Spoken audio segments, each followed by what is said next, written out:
What's up, everybody? Welcome to BioS 3 Raw TV. So let's get into some shit about health tonight. Health and bodybuilding, health and competitive bodybuilding, health and, well, I shouldn't say pro, but health and competitive bodybuilding. And before I start this, I'm going to let you guys know that there's a lot of people that I know in this industry, and some are absolute fucking legends. And the things that I'm about to say here today, there's no way you can trace it back to any one specific person, because it's not one specific person. There are many people that I've talked to throughout the years, people that are retired now, people that are, well, pretty much all of them are retired at this point, whether the amateur, pro. There's been discussions that I've had with people, interesting enough, in the same fucking topic comes up, and I listen to them talk, and I'm like, all of you have had the same exact thing go on. And to me, it's like they don't really talk about it, and I'm not really sure why.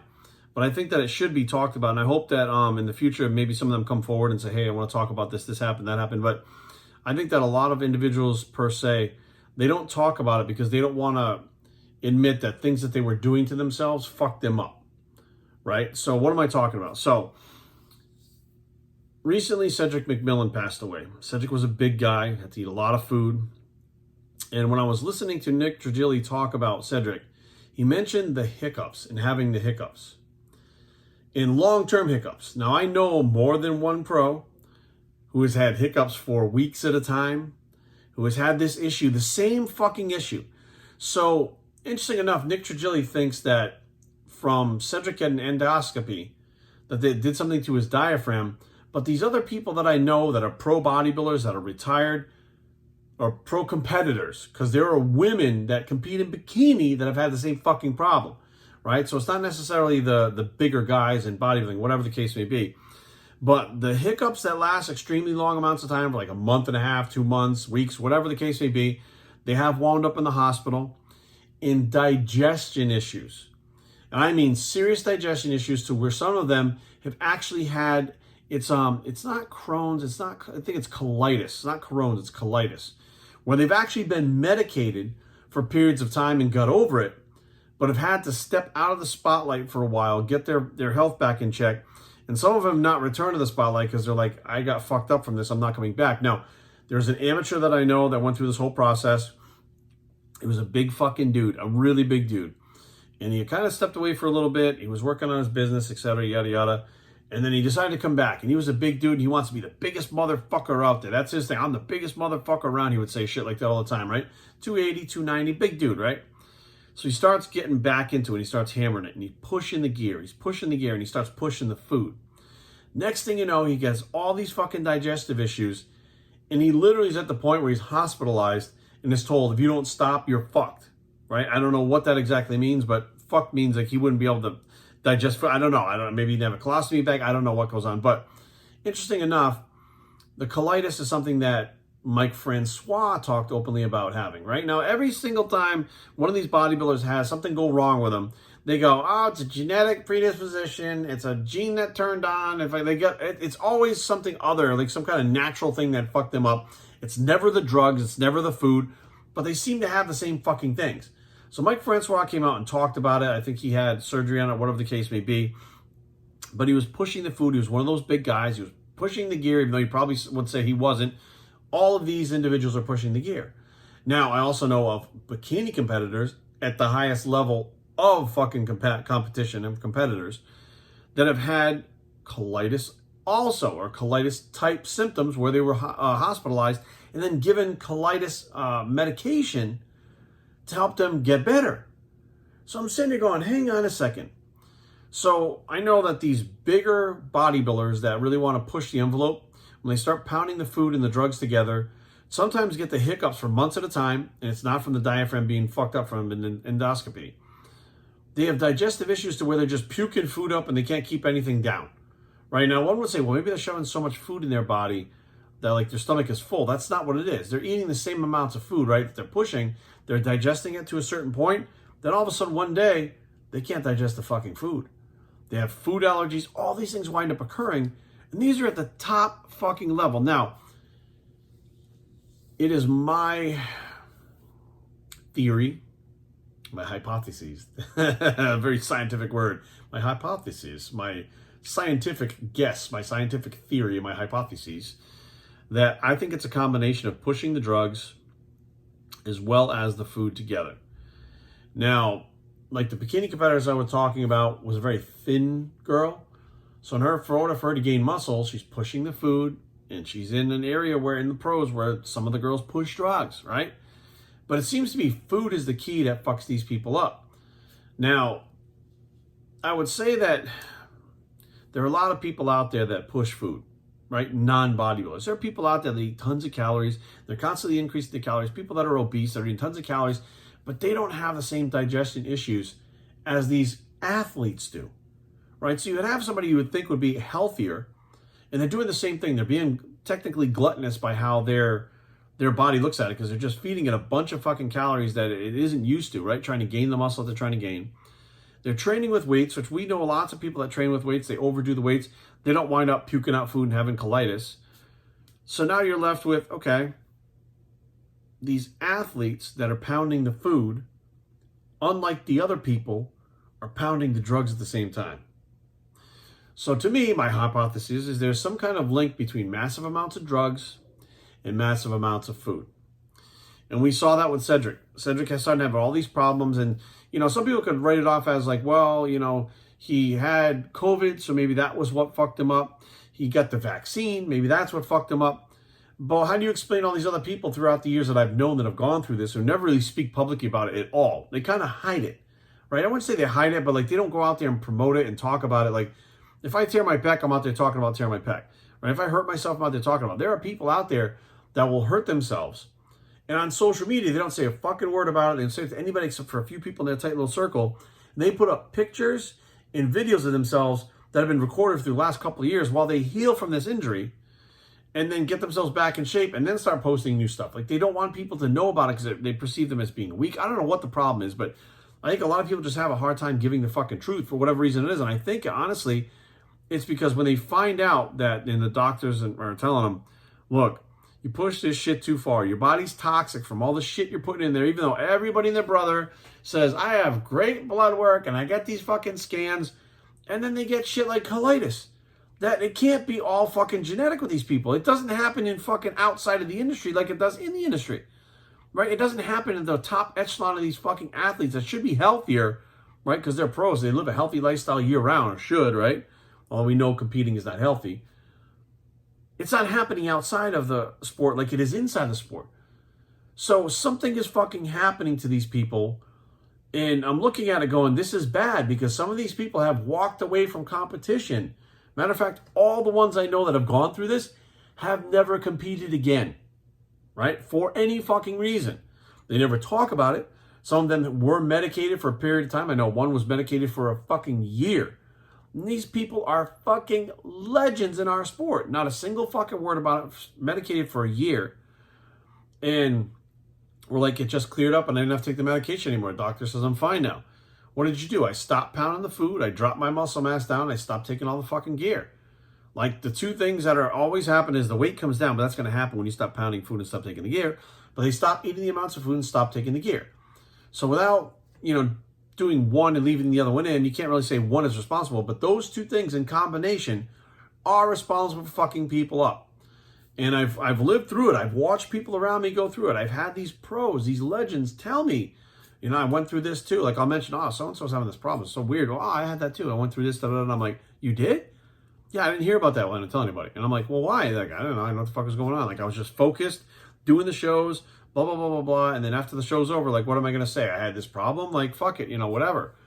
And it's like lots of things come up. There are people that take a lot of orals, and the orals make them toxic. They can't eat food. They puke the food up, right? So I'm like, well, some of the bikini competitors, they're taking orals, right? Things like Anavar and things like that. Now, I'm not saying anybody specifically taking something specifically, right? What I'm saying is the things that I've heard, things that I've been around, some of these women are taking pretty good doses of Anavar. Well, if you're taking pretty good doses of Anavar in this little tiny frame, it's going through your liver enough. It is a 17 alkaloid steroid, which means it is toxic to the liver. So if you're pushing all this food trying to gain muscle, or you're one of these people that believes in the IFYM, where eating foods that are all processed and hard for your body to digest, you're putting all that stress on your digestion while popping these fucking tablets, which put more stress on your liver, and then these two things combined give you this issue. That sounds more like what's going on. And the fact that it has happened so much to so many people makes me go, this is not like a one done thing. Like this happens more often than what we're hearing. So there are people that, you know, when they hear Cedric's story, they're like, that makes sense. Nick's probably right. But I guarantee you, Nick Trigili, I guarantee you dimes to dollars, Nick has heard exactly what the fuck I'm talking about right now.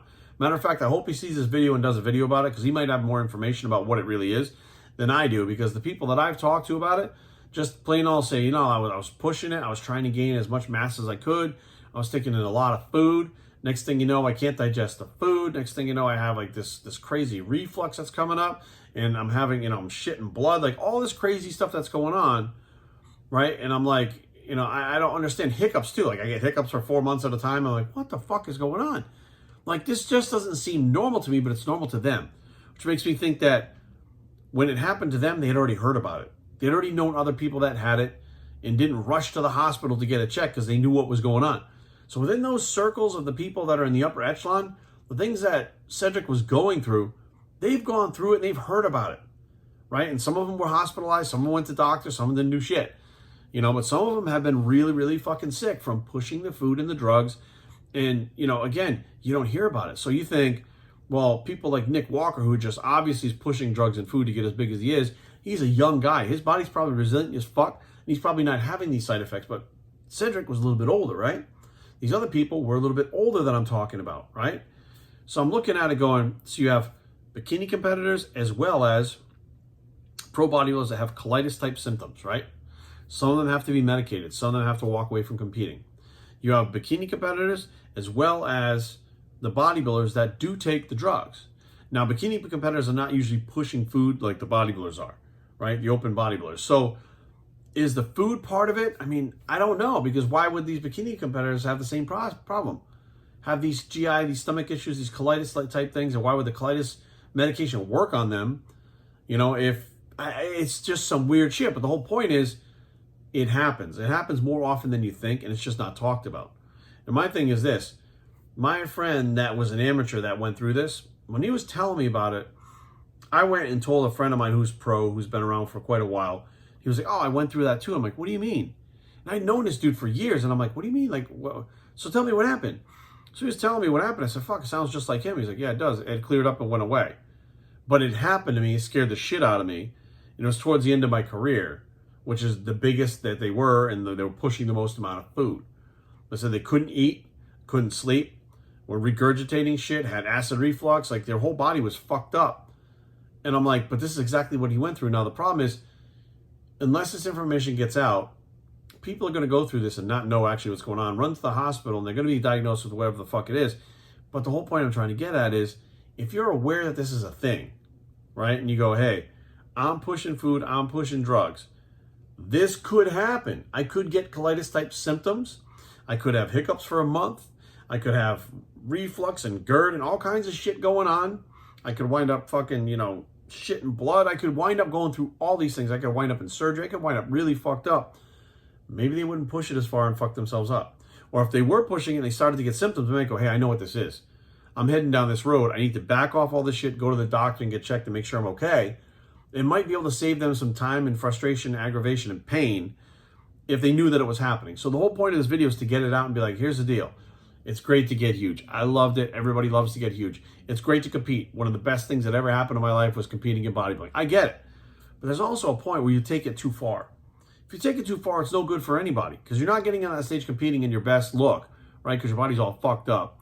Number two, you might wind up not being able to compete again because you fucked yourself up.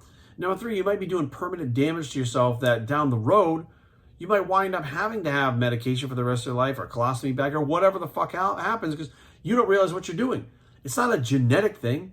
It's not something that, well, it's in my family. No, there are people, it didn't happen in their family, it happened to them. And it just happens to happen to these fucking athletes. And listen, I've known people that have played football, semi-pro, people that have played baseball in the pros. I've known several people in you know, pro wrestling, and these guys are like fucking dinosaurs. They're huge. And none of these fucking people are having these issues. Nobody has the fucking colitis issue. Nobody has the fucking reflux. Nobody has the toxicity in their body. Nobody has any of the symptoms, the side effects that these pro bodybuilders are having. So when I look at it, I go, what's the missing ingredient? Pro wrestlers, these guys eat like fucking, and they eat a lot of food, right? These guys are big dudes. Their fucking heads, hands, wrists, everything is big about these guys. But the missing thing is the gear use. And I'm not saying that nobody else besides bodybuilders uses gear, but nobody pushes the fucking limits like bodybuilders do. Bodybuilders look at this shit and said, oh, you did 5,000 grams or 5,000 milligrams, 5 grams? I'm going to do 6,000 because I can fucking beat you. Like, they do that shit. Or sometimes, like Ronnie said on the podcast recently, Bradley Martin, Chad Nichols doubled his shit. Like, they didn't gradually go up. He said, you're taking this? They doubled everything automatically. Dude, there isn't a single fucking person out there that's a weekend warrior, somebody likes to go to the beach that uses gear, that doubles their shit all of a sudden. They might add stuff here and there slowly. They don't double their shit. There isn't anybody in any of these fucking other organizations that make that dramatic transformation with their physique that they've doubled the fucking drugs. But in bodybuilding, it's pretty common. Double, triple, quadruple, just fucking take as much as you can because you can afford it. That's very common within the bodybuilding realm. So be aware, guys. There's a lot of shit that goes on out there, and you're not alone if you're getting fucked up. There's a lot of people getting fucked up. They don't talk about it.